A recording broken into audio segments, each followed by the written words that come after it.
Kino abangi bampita Nnaalongo Nano w'Ensasagge naye ate twawulidde encuku eno ey'omuliro mu Kisenyi twabadde ng'ekibiina nga tutambuddeko tuli Mityana gye twadde tugenza okutongoza ekibiina mpozzi n'enkola eya Federo naye ne tuvaayo mu bunnambiro nga maama mu kibuga muno maama w'abaana ne ŋŋamba tetuyinza kuleka nsonga ya mu Kisenyi nga tetunuddwamu ng'era tetubalambuddeeko kwe kuwubako ekigere wano ng'omukyala anoonya okumuwa olukusa okukulemberamu nga Women MP e Kampala.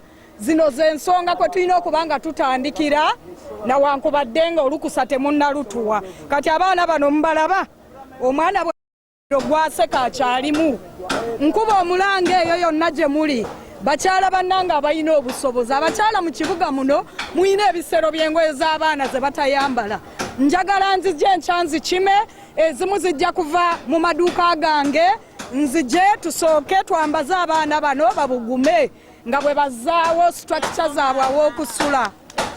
Ekirala embeera era nga bw'erisiina we naalabye entamu okubawaayo emmere akawunga batandikire okona ebijanjaalo.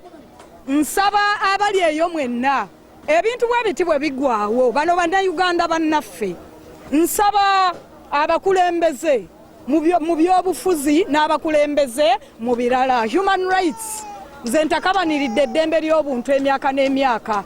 Humanitarian work yeetaagisa wano abantu baffe bali bubi so nandibasabye mwenna gye muli abazira kisa abaana bano ne ku lw'abamaama bano bakulembeze baabwe cheya oyo wa defense mukwatagane nabo tuyambe bannakibuga bannaffe n'ensonga endala ekibuga tutandika okukironderamu abamanye ennaku y'omuntu wa wansi.